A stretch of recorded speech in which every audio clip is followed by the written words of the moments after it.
Bom dia, amigo. Bom dia, família Boa Rede. Quem vos fala é Geraldo Luigi, cantor e compositor. E como sempre, todas as quartas nós estamos aqui numa sabatina. Era um bate-papo, agora virou uma sabatina com ele, sempre ele, que está lá do outro lado do Paraná. Ele que é professor de português, professor de hebraico, professor de inglês e professor de grego e conhecedor das histórias bíblicas no que tange ao conhecimento da Torá, do Taná, do Zorra e a tradição oral judaica. E nada mais ou menos para tirar essas dúvidas, temos ele como professor, eu falo com ele todas as quartas e nas outras aulas, João Alves Corrêa, que eu falo nesse momento. Bom dia, João. Tudo bem? Bom dia, Geraldo. Estamos aqui de novo. Tudo bem por aqui? Tranquilo? Mais uma super quarta-feira aqui para continuar com o tema de Isaías 53, né? Vamos esmiuçar esse texto aqui. Esse texto é profundo, é a base, né? É a base que dá sustentação ao homem sofredor, né? O salvador da humanidade. Mas nós vemos que os textos, ele nada a ver, ele pula fora, entendeu? E nós já estamos aí no verso 8, se me falha a memória. Temos algumas perguntas, mas as perguntas ficam no outro computador que está no concerto. Nós estamos com uma pequena falha técnica no que tange aí a música aí para dar aquela entrada. A gente vai acertando os poucos. O que não pode faltar é essa aula que é importante. Perfeitamente. E eu tenho aqui já o versículo, o verso 8, né? Nós praticamente estamos finalizando, chegando ao 54, né? Mas eu quero iniciar com o verso 8, né? Vamos lá. E me aproximar do verso 9, que é muito interessante esse verso 9.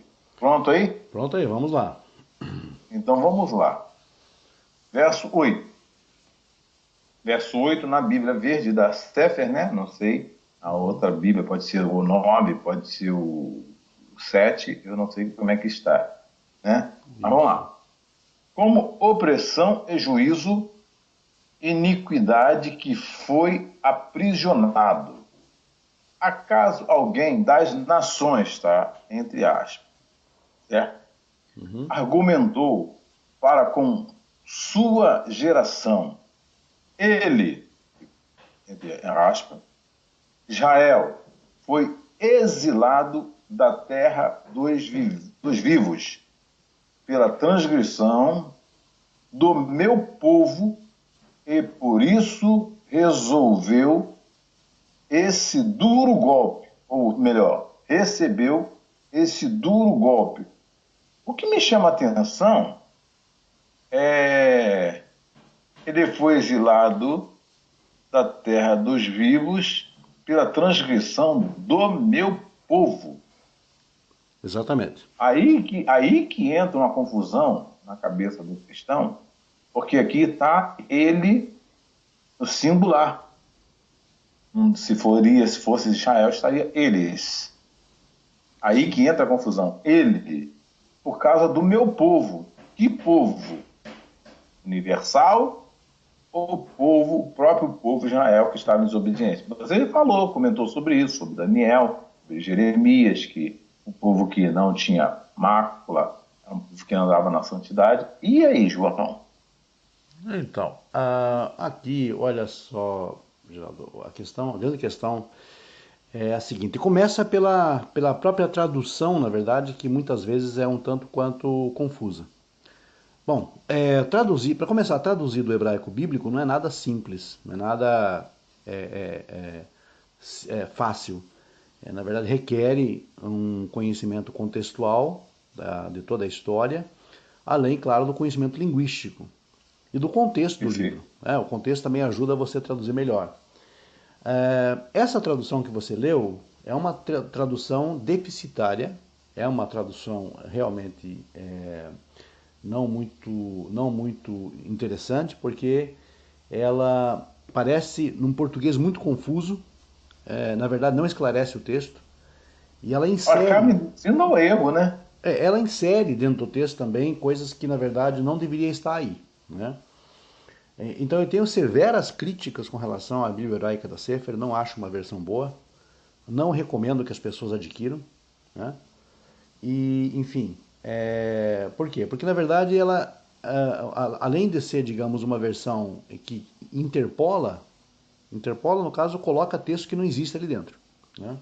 Uhum. Não que a interpretação esteja errada, me entendam. Quando coloca lá Israel ali no meio, a interpretação é essa, ok? Só que o grande problema é que você não pode induzir as pessoas a isso colocando dentro Porque do texto coisas que não existem. não está no original. Você tem que instruir a pessoa, educá-la e fazer com que ela entenda a interpretação da passagem. Enfim, Perfeito. bom, tenho críticas com relação a essa versão, mas mesmo assim, é claro, estamos alinhados com a perspectiva dos autores da versão, né? Perfeito. Só para esclarecer isso.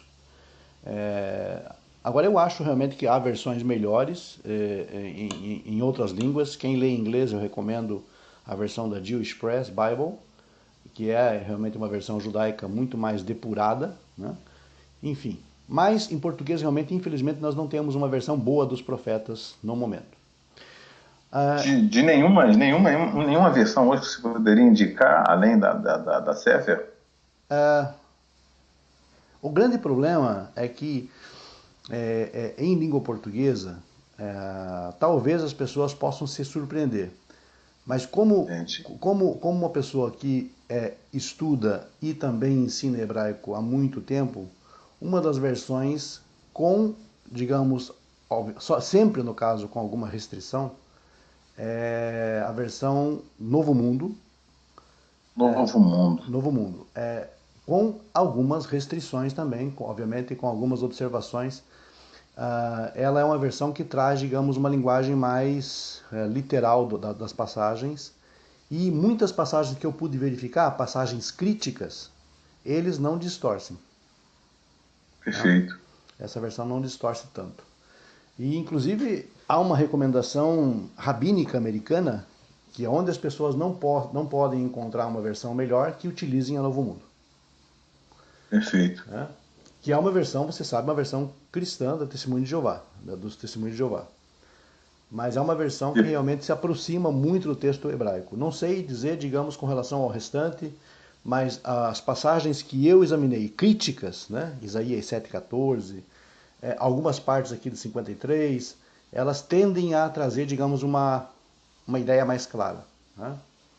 Entendido. Ainda que seja uma versão cristã, né? É um paradoxo, mas a gente tem que falar a verdade, independente de onde surge essa verdade, né?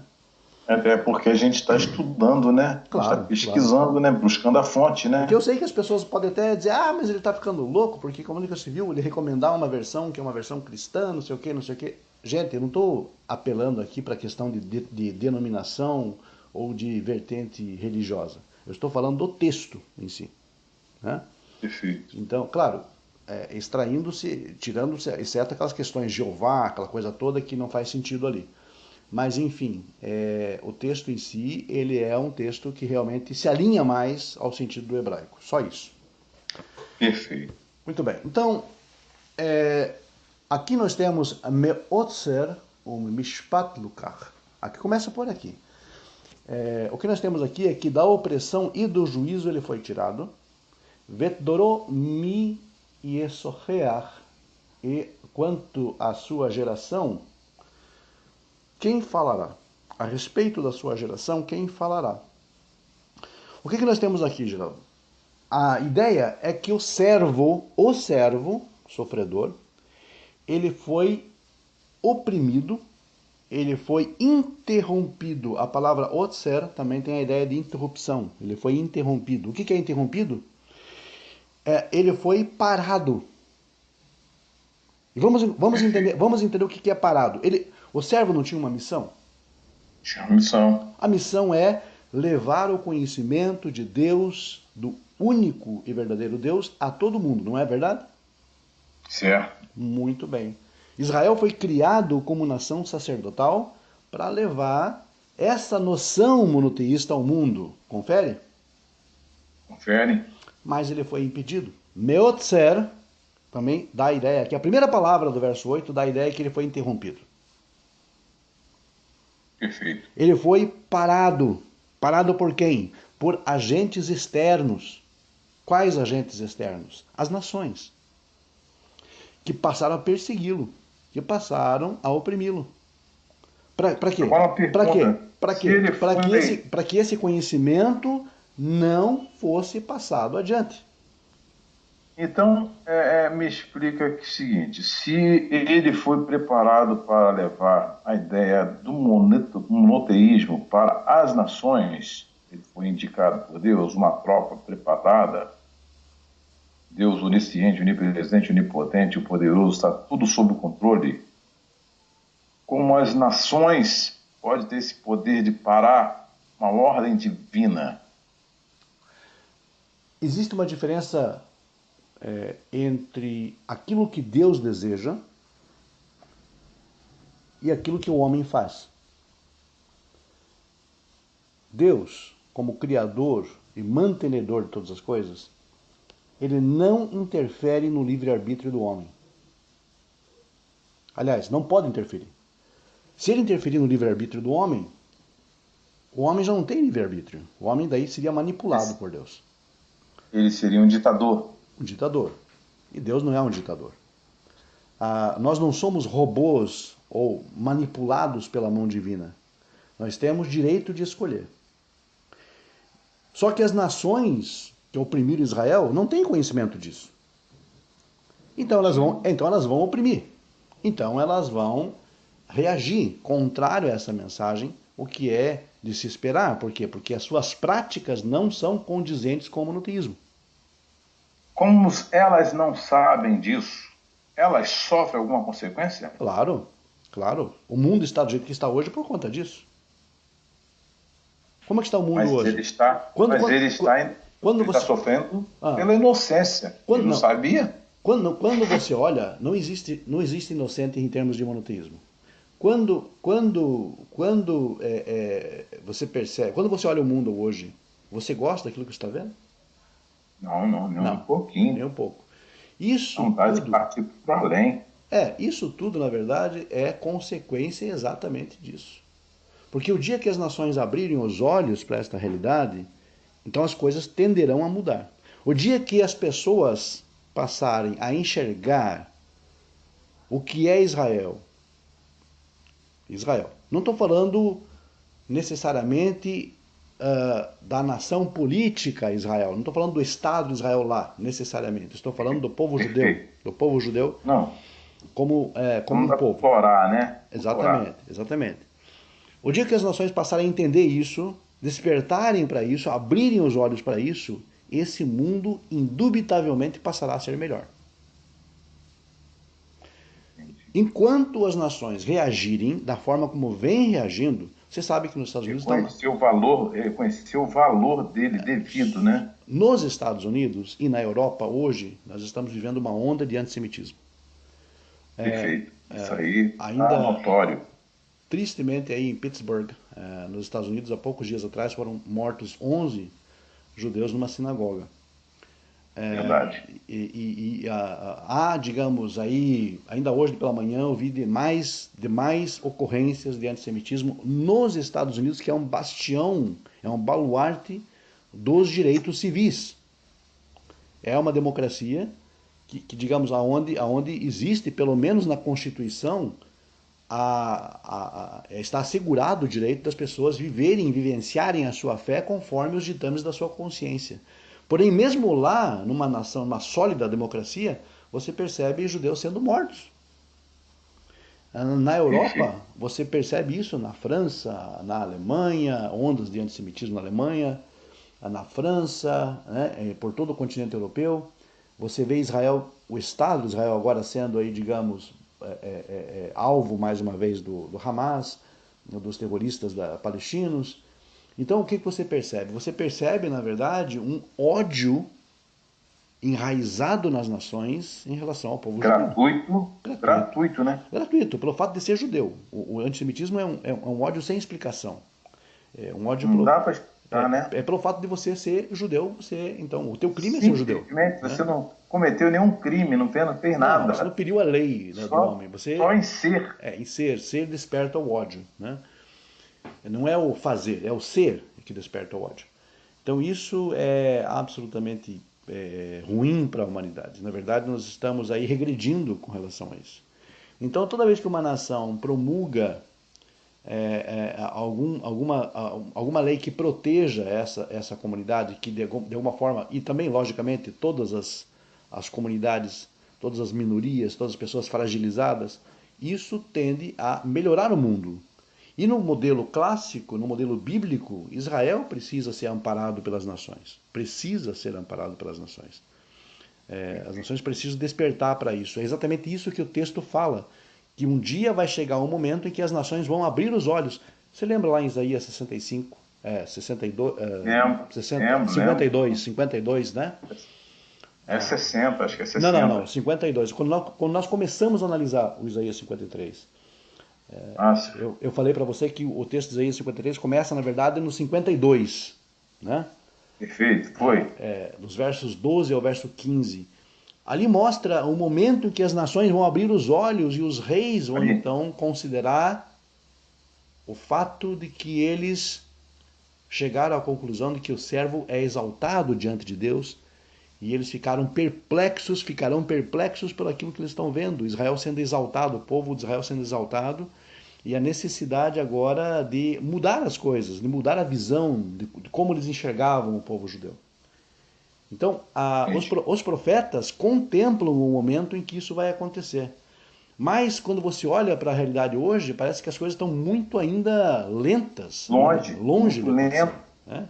longe do acontecimento. E é exatamente isso que vai trazer redenção ao mundo, é o reconhecimento de Israel como povo sacerdotal. Independente dos seus erros, dos seus acertos, independente do que se entenda por política externa, não estou falando aqui da política do Estado de Israel, não estou falando da política sionista, nada disso. Estou falando da condição Israel, povo judeu, Torá e a sua fé e a sua identificação com o concerto de Deus. É isso que eu estou falando. Perfeito. Então, as pessoas precisam ter essa conscientização. Independente de credo, independente de etnia, de raça, de gênero, as pessoas precisam ter essa compreensão.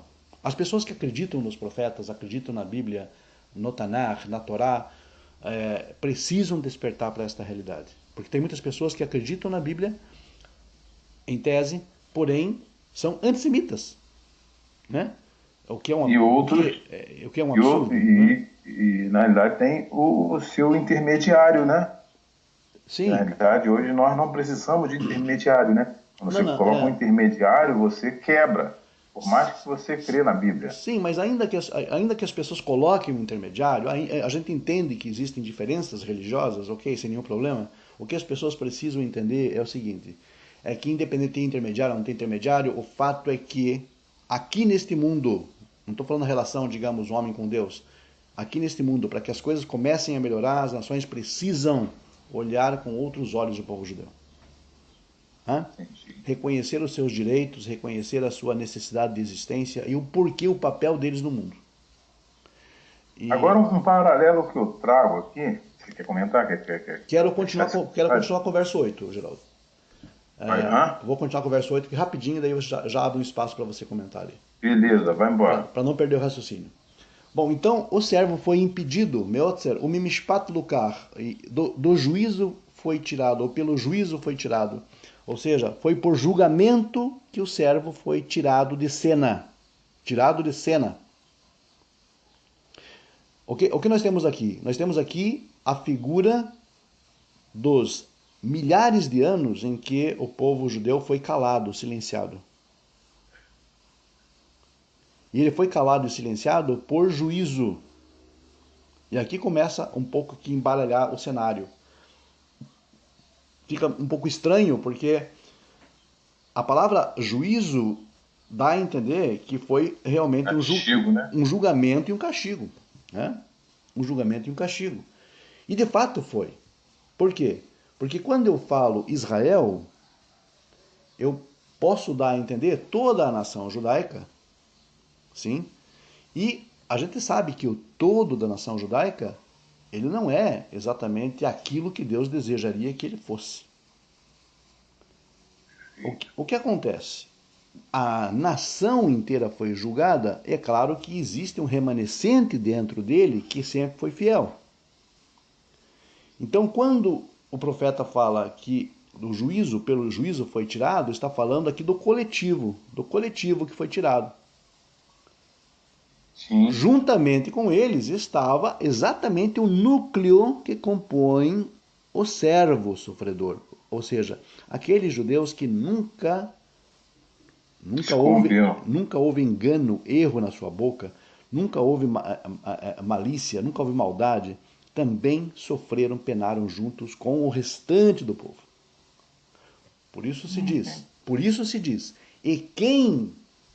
e a sua geração, quem mencionou, quem falou acerca dela? Porque, na verdade, o povo judeu foi simplesmente ocultado pelas nações por anos de exílio, décadas, centenas de anos, milênios de exílio, banidos da sua terra e também da sua função. Da sua função. Perfeito. Porque existe a impregnação do ódio antissemita aqui. E o verso continua, que Nigzar me Eretz Haim, porque ele foi cortado da terra dos viventes. Esse cortado da terra dos viventes não significa exatamente a ideia da morte física, mas a terra dos viventes é a terra de Israel, a terra onde encontra-se, de onde eles foram expulsos. Então, na verdade, houve um decreto, por assim dizer, Nigzar, também tem a ideia de cortar da terra dos viventes. Ou seja, ele foi banido e exilado. Banido e exilado.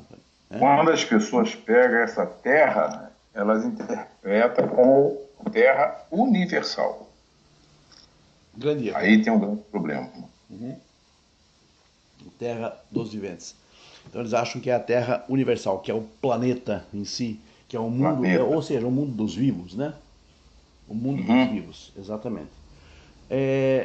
O que a tradição diz aqui é o seguinte, que já que o contexto é judaico, entendendo que o contexto é judaico, estamos falando da opressão que Israel passou, sofreu, é preciso que se entenda que essa terra dos viventes, Eretz Haim, representa exatamente a terra em que Israel foi vinculado a ela.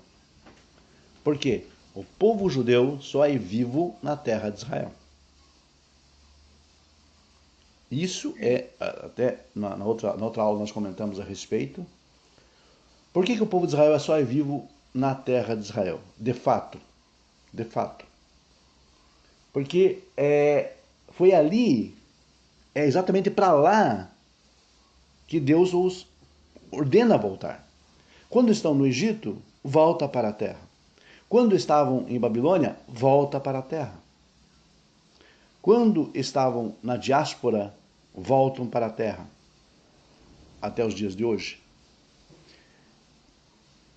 Todo o momento em que nós falamos de exílio, o exílio é comparado à morte. Você lembra do caso de Raquel chorando por seus filhos? Sim. Não existem mais e depois eles tornam. Esse não existir mais significa uma morte para eles. Porque tirar o judeu da sua terra é como se arrancasse uma árvore pela raiz. Perfeito. Ele vai sentir os efeitos, ele vai morrer. Espiritualmente falando, ele vai definhar. Não, e a gente vê na prática hoje, todos que moram fora do nosso país ou são imigrantes em outros países, o anseio está lá, trabalhando, ganhando seu dinheiro, mandando dinheiro para casa, para a família, está ajudando. Mas o objetivo é voltar para a sua terra natal. Deveria ser, né? Digamos, voltar para Israel, voltar para a terra ancestral. Deveria ser o motivo, a motivação. Mas hoje em dia o grande problema é que Israel está, digamos, muito dividido em relação a isso. Muitos judeus não querem voltar. Né? Assimilou muito. Assimilou muito. O fato dos judeus não querem voltar, não desejarem voltar para a sua terra, para a terra ancestral, é efeito da assimilação. Existe algum país onde os judeus se apegaram muito e não querem voltar? Tipo Brasil, Canadá, França, existe assim, esse país aqui o povo não quer voltar.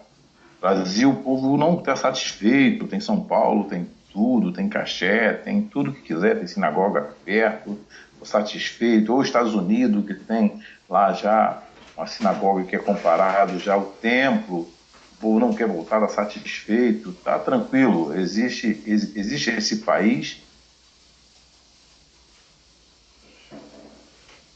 Então, na verdade, a maior parte dos judeus que estão na diáspora não querem retornar. A grande maioria deles. Por causa do comércio? Na verdade, não exatamente. Como assim? Por causa do quê? Por causa do comércio, da Comércio? assimilação, Não, da já se assimilação. formou. Da assimilação. Eles se sentem, digamos, cidadãos dos países onde nasceram, onde seus ancestrais migraram, estiveram aqui, etc. Então eles não se sentem vinculados à nação de Israel e se sentem brasileiros, americanos, europeus e não querem voltar, não querem voltar para a terra ancestral. Também Tem tem, culpa também, aí? também tem vida estabelecida aqui, etc. Tem sinagogas, tem kasher, como você falou, então tem uma certa facilidade, acaba não voltando, acaba não fazendo a imigração, né? Tem alguém culpado aí nessa história? O culpado é a própria pessoa, né? Que não se conscientiza disso. Entendi. Eu falo culpado desse tipo, um líder de chamar na responsabilidade de vamos voltar, é hora de voltarmos, né? Como aconteceu o rei Ciro ter liberado lá o Esdra, né, para reconstruir o templo, vamos voltar, e muitos ficaram. Uns desfizeram do casamento, mas outros continuaram casados e construíram as suas vidas por lá mesmo e ficaram lá. Você vê, é o caso, por exemplo, a gente percebe que o relato de Esther, por exemplo, é um relato de Esther, o relato de Esther é um relato que ocorre posterior à liberação de Ciro e de Dario, em que os judeus podem voltar para a terra de Israel e reconstruir a sua vida, o seu templo, a sua cidade, etc. No livro de Esther, o relato de Esther é um relato sobre uma população judaica que ficou no antigo Império Babilônico, agora Império Persa, e você viu o que eles colheram ali, né? Uhum. Você viu o que foi colhido ali naquela região, naquela história de Esther, em Susana, Perfeito. Pérsia. Então, quem governava o império na época, o Ahasverosh, ele era o soberano persa e o Haman, ele queria matar todos os judeus, exterminar os judeus. Correto? Entendi. Então, Correto. você vê que, na verdade, isso é um modelo, é um exemplo para a gente entender como é ruim um judeu fora da sua terra. Entendi. Existe também um mandamento muito discutido, chamado Yishuv Haaretz, que é um mandamento de retorno à terra de Israel. Só que muitos rabinos dizem que isso não é um mandamento, não é algo que precisa ser obedecido. Eu duvido que não seja um mandamento. Pelo quê? Porque sempre que você lê a Torá, o Tanar, você sempre vê o povo judeu vinculado à sua terra. E quando está fora dela, sofre. Entendi. Se eu estiver fora da realidade aqui, pode falar. Se você vê de forma diferente. Eu sempre, eu, Perfeito. eu sempre quando leio o Tanakh, eu vejo o povo judeu fora da sua terra sofrendo. Sempre vai sofrer uma perseguição. Coloquei o próprio exemplo de Esther aqui agora. Entendi. Tá certo? Então o que acontece? Tá certo. Vamos pegar um outro exemplo. Nos dias de Isaías, mais ou menos pela época de Isaías, existiu uma comunidade no Egito, comunidade judaica, na ilha de Elefantina, no rio Nilo. E essa comunidade, ela foi dizimada no Egito, ela foi destruída no Egito. Percebe? Percebo. Então, o povo judeu fora da terra de Israel tem muito mais chances, no caso, de sofrer, de sofrimento. E também, até pelas questões mesmo de proximidade com a Torá, porque não vai poder cumprir a Torá como deve ser. Entendido. Daí a necessidade. Né? Agora eu queria fazer um paralelo aqui. Esse texto a gente está trazendo ele no sentido de fazer a comparação do servo sofredor que hoje, para o cristão, ele remete a Jesus, certo? Certo. Então eu vou fechar aqui esse texto, porque diz assim: Me pecha a mim neged lamo. Nega lamo. Da transgressão do meu povo, ou pela transgressão do meu povo, Não, é isso mesmo que eu ia citar. Houve um ferimento para ele, ou seja, houve um ferimento para ele. Lamou. Aqui tá assim, ó, pela transgressão do meu povo, e por isso recebeu esse duro golpe. Ok. Aqui que eu. Beleza, recebeu esse duro golpe. Aí no finalzinho, aí na entrada do 7, os olhos já não estão vendo, acho que é o 8 mesmo. E o seu túmulo foi feito entre os malvados. Aí que eu quero entrar. Se remete a um texto paralelo ao Novo Testamento. Ele foi sepultado entre os malvados. Ah, sim, sim, sim. Tá. Quem é? Entendeu? Tá me entendendo o que eu quero dizer? Entendo, entendo. Só um reforço para que você possa completar o teu comentário. No verso 8 fala a transgressão do meu povo, ou seja, o povo de Isaías. Então não tem a ver com o contexto universal. Perfeito. Bom, agora sim, vamos entrar no verso 9, né? Você quer ler o verso 9? Como é que fica aí? Verso 9. E seu túmulo foi feito entre os malvados, os malévolos, e sua tumba foi pelos poderosos, feita pelos poderosos, embora não tivesse praticado violência, nem houve e nem houvesse mentira em sua boca. Como está aí no teu hebraico aí? Tá assim, vai ter Reshaim quebrou, e foi-lhe dado um sepulcro entre os ímpios, Bet Ashir Bemotav, e com os ricos, com o rico em suas mortes. Ok? Muito bem. Ok. Primeiro ponto que tem que ser analisado. Vamos comparar então, já que você aludiu, vamos comparar então com o que ocorreu no relato evangélico, no relato do Evangelho sobre Jesus e a sua morte. Lá o texto do Novo Testamento diz que José de Arimateia, um homem rico, né, o sepultou em seu sepulcro, um sepulcro novo. Primeiro ponto equivocado nessa interpretação, caso eles coloquem essa passagem como sendo uma alusão àquilo, é que, na verdade, José de Arimateia não é considerado ímpio no Novo Testamento. Pelo contrário, é considerado um justo.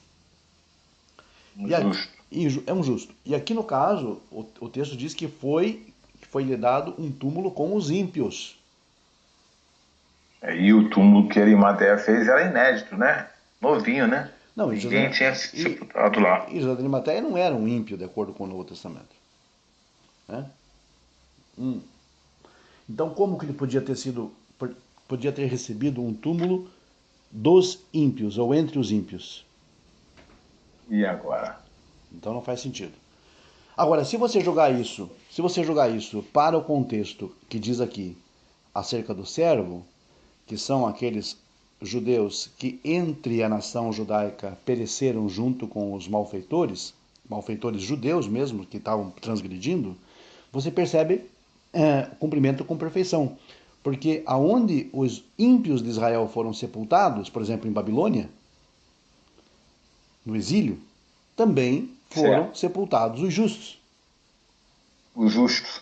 Por exemplo, né? Quando falo ímpio, quando está falando de ímpio aí, Hum, então está falando do ímpio Israel, não é um ímpio comum, não é um ímpio né? Um comum. goi. Não, não é um goi, não. Aqui não tem a palavra goi. Aqui está falando dos ímpios de Israel. Dos ímpios de Israel. Isso Israel. é muito importante também. Então, se você vai hoje, na... vamos falar da questão literal, vamos falar da morte mesmo em si. Se você vai hoje a província da Babilônia, Babilo, não existe mais a Babilônia, mas existe a província no Iraque chamada Babilo, e também no Irã, o que você vai encontrar lá? Você vai encontrar o túmulo do profeta Daniel, que foi sepultado lá junto com os ímpios, né? Em terra, Perfeito. numa terra ímpia, né? Babilônia. E você vai encontrar no Irã o túmulo de Esther, que também foi sepultada lá entre os ímpios. Que também morreram judeus ímpios lá, no caso, que realmente mereceram o castigo, mas lá também está o túmulo dos profetas e dos grandes mártires. Mordecai, por exemplo, o túmulo dele também está no Irã, de acordo com a tradição. Daniel foi sepultado em Babil, que hoje é a região no Iraque, que era a antiga Babilônia, e a tradição pelo menos reza assim, diz assim. Então você percebe que até no âmbito literal da coisa, os justos foram sepultados junto com os ímpios. E ali permanecem, Perfeito. e ali permanecem. E de certa forma, o que é um sepultamento no aspecto metafórico? É o exílio. O exílio também levou os ímpios de Israel e os justos junto com eles. Ou seja, ambos foram sepultados juntos. É que quando você lê, Né? traz para o Novo Testamento, e você vê lá os dois ladrões ao lado, Uhum. é levado para esse contexto. Errado. Foi Errado. sepultado Errado por quê? com os ímpios, com os dois ladrões. Então interpretam-se isso. Não, É o que não. eu vejo mais ou menos. Errado, porque essa é uma interpretação errada deles, porque Jesus não foi sepultado com os dois ladrões. Ele foi sepultado sozinho. Exatamente. Então já erraram. Quem interpreta assim já errou. Porque aqui fala sepultar, sepulcro com os ímpios. Com os ímpios. Sepulcro com os ímpios. Jesus não foi colocado sozinho no seu túmulo e E até, não esteve com os ladrões ali. e até porque um se converte, né, no final, De né? acordo Então não é com, mais ímpio. de acordo com o texto evangélico, ele se converte. Muito bem, então já vimos que não faz sentido aqui. Nenhum. E depois, Vetashir Bemotav, e com o rico em suas mortes, plural. Isso significa o quê? Isso significa dois pontos importantes. Que Opa, é aqui, importante isso que você falou aí, hein? Em sim, suas mortes. Essas suas mortes de quem? alguém morre duas vezes? Não pode. Não, então não está falando de uma pessoa, de um indivíduo. Aqui estamos falando morte no sentido do exílio. Nós sabemos que houve dois grandes exílios, o babilônico e a diáspora romana. Perfeito. Suas mortes. Né? Ele esteve, na verdade, o justo de Israel esteve com os ricos também em suas mortes. Ou seja, nos seus dois exílios. Nos dois exílios havia judeus justos que pereceram juntamente com os ímpios. E estiveram, sim, junto com os ricos, também com os poderosos, eles sendo pessoas simples. Ou seja, Perfeito. a, a análise pela perspectiva do próprio profeta, que diz que o servo é Israel, ela se adequa perfeitamente ao contexto. Só não se adequa quando você traz isso para Jesus. Perfeito. Né? Muito perfeito isso aqui. E na sequência o verso diz Aloha Mazasa. Embora ele não tenha feito violência, ok? Então o que você percebe? E não houve mentira em sua boca, é isso? Onde você está lendo, é isso? Isso, velomirma bepiv, e não houve engano em sua boca, ou seja, esses justos que pereceram juntamente com os ímpios da nação, eles não iludiram, enganaram o povo. Eles foram sinceros, eles foram francos. E não houve violência, não fizeram violência alguma, ou seja, não houve da parte dele nenhum tipo de ação que pudesse justificar o sofrimento deles. Então, Perfeito. era perfeitamente inocente. Agora, quando você olha para a pessoa de Jesus, você vê um caráter um tanto quanto, eu diria, contraditório, porque um momento ele prega a paz, no outro momento ele prega a espada. Ele diz, É verdade. eu não vim para trazer paz ao mundo, mas sim a espada. No outro momento ele disse, aqueles que não quiseram que eu reinasse sobre eles, trazei-os aqui e matai-os diante de mim. Sendo, ainda as pessoas dizem, isso é uma parábola, sim, mas a parábola aplica-se a ele mesmo. Ele é o homem nobre da parábola, ele é o homem nobre que vai buscar um A reino. maioria da Né? a parábola aplica-se a ele, né? Não, exatamente, a parábola é uma aplicação, ele está falando dele mesmo e da sua vinda, do seu retorno, segundo ele diz que iria retornar, e queria colocar o mundo em juízo, e as pessoas, os seus servos em juízo, e ele é o homem nobre da parábola que vai lá pegar um reino e voltar depois. É óbvio, as pessoas não enxergam isso porque não querem enxergar. Enfim, Entendi. e Lucas desenvolva, Agora, né? Certo? agora eu vou dizer para você, o verso 10 aqui vai dar uma pegada aqui, hein? Ah, mas é muito bom. Aliás, nós estamos nos Você quer fazer, aproximando. você quer fazer tem o comentário do verso 9 aí? Não, Ou, a gente vai fechar com o verso 9. Verso 10 a 12 a gente vai deixar para a próxima aula. Né? então beleza. Tá? Então, o verso 9 ele aliás, todos os versos anteriores foram fundamentais para estabelecer essa ideia, essa noção. Agora eu quero falar um pouco da violência. Não houve violência, não fizeram violência, não fez violência o servo. Agora, quando você olha para Jesus, por exemplo, invadindo o templo, que era um recinto sagrado, que tinha uma lei que as pessoas podiam fazer esse tipo de coisa no átrio para trocar dinheiro, há uma mitzvah, um mandamento para isso, ele entra com chicote e ele derruba a mesa dos cambistas, ele faz todo aquele Era estardalhaço. comum isso na época de Peça. É tão comum era que há um mandamento para isso em Devarim, Deuteronômio, em que as pessoas, quando moravam em locais remotos, deviam levar o animal e vender o animal ali no templo mesmo, e trocar em dinheiro e então gastar ali com comida, com bebida e com a festa que se fazia na colheita anual. É o dízimo anual que era dado naquele momento, que as pessoas então aproveitavam desse dízimo juntamente com os sacerdotes. E ele não E até porque quando Salomão. Vai. ele não conhecendo esse mandamento, não reconhecendo esse mandamento, ele entra e faz aquele estardalhaço todo, aonde ele age de forma violenta. E também no momento em que ele diz matai-os diante de mim, na parábola, né? Quando ele se coloca como juiz, um julgador, no juízo final e que, segundo ele, vai destruir aqueles que não acreditam nele. Então, sinceramente, eu não vejo uma pessoa que não esteja perpetrando a violência, impetrando a violência aqui. Eu vejo. Agora, que violência, por exemplo, fez Daniel para merecer. Eu sempre uso Daniel porque Daniel é o arquétipo É. do servo sofredor no exílio, né? Que Jeremias. violência fez Jeremias, né? Que violência fez Isaías? Na verdade, Isaías mesmo diz que ele deu realmente as costas para quem cuspia nele, né? Para quem cuspia nele, para quem atirava pedras nele. Então ele agia realmente coerente com a sua pregação. Mas a pessoa de Jesus é uma pessoa um tanto quanto contraditória. Em dado momento ele prega o pacifismo, mas em outro momento ele mesmo age de forma violenta, né? E Ou se ele discurso conhecesse de violência, né? realmente esse mandamento da troca, você que vem de longe, vem das províncias, né? Sim, Como é que você vai carregar um boi? Então você tem que vendê-lo, sim. comprar lá, É, próximo, para fazer oferecimento, você né? vem, traz dinheiro, no caso, e faz o câmbio da moeda, né? Porque as pessoas O traziam câmbio da moedas, moeda. as pessoas E traziam, isso era comum. era comum, as pessoas traziam moedas de diferentes regiões, inclusive, ou traziam o próprio animal, fazia, digamos, havia uma providência legal para isso, para que as pessoas fizessem esse negócio nos atos do templo. É importante que se entenda, muitas pessoas entendem, pensam que as pessoas estavam fazendo tipo de comércio dentro do templo. Não era Comércio dentro dentro do do tempo. templo, até porque dentro do templo ninguém entrava. É, Era gente, fora do templo. era fora do templo, no átrio do templo, que era normal fazer fora do local sagrado, fora do recinto sagrado. Era normal fazer isso. Era uma lei até fazer isso.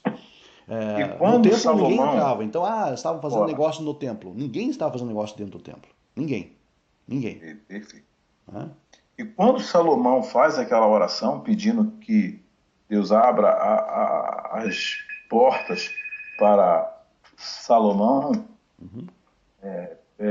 deixar o povo, o estrangeiro, fazer oferendas, ué, O estrangeiro tinha que fazer troca de moedas. Também. Então havia uma providência legal, havia, digamos, um mandamento para que as pessoas usassem desse recurso e assim procedessem, fizessem normalmente. Então não havia transgressão alguma aí. Houve, na verdade, uma má interpretação dele e uma ignorância da lei. É isso. Rapaz, vou dizer não. Cada quarta-feira é um aprendizado que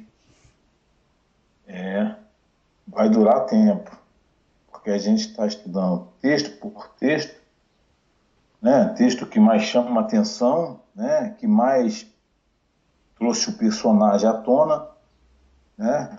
A gente está tentando assim explicar, não é desmontar a fé de ninguém, não.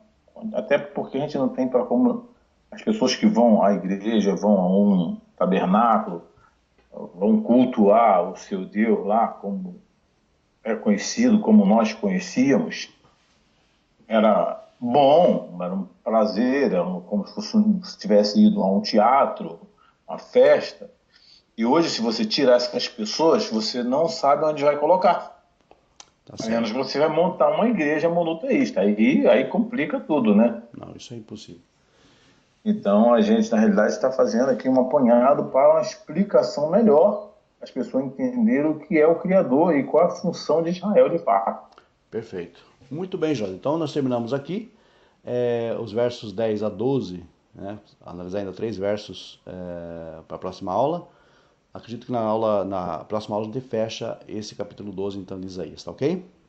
Esse capítulo 12, eu acredito que vai ter musiquinha, hein? Ah, beleza, ótimo então. Vai Perfeito. ter musiquinha para a gente fechar Muito esse bom. capítulo 12 aí, do 10 ao 12 aí, 10 ao para 12. ficar legal aí. Então, E temos um tema já preparado. Na próxima aula você a gente revela. anuncia, revela o tema, né? Tá certo? Tá certo, então. Muito Combinado. bem, Vou combinado. baixar aqui logo para não perder. E assim que mandar o outro, eu baixo também. Tudo bem, então vamos fechar aqui. João, tudo de bom, muito obrigado mais uma vez pelo teu espaço cedido aqui, né? E quero agradecer a todos também que estão ouvindo, que estão assistindo o vídeo já pelo YouTube e pelas redes. Continuem mandando comentários, questionamentos, claro, tudo é válido. E a gente vai aqui, na medida do possível, acompanhando também os comentários e respondendo assim que for possível. Mais uma vez, então, Muito Geraldo, bom. muito obrigado, viu? Muito bom. Cada quarta-feira é espetacular. Maravilha. Muito Feito. obrigado, João. Um abraço. Até a próxima. Até a próxima, um Sexta. abraço. Até a Até a próxima. próxima. Logo, logo, né? Os dias Logo, logo. estão passando tão rápido. A gente nem sabe.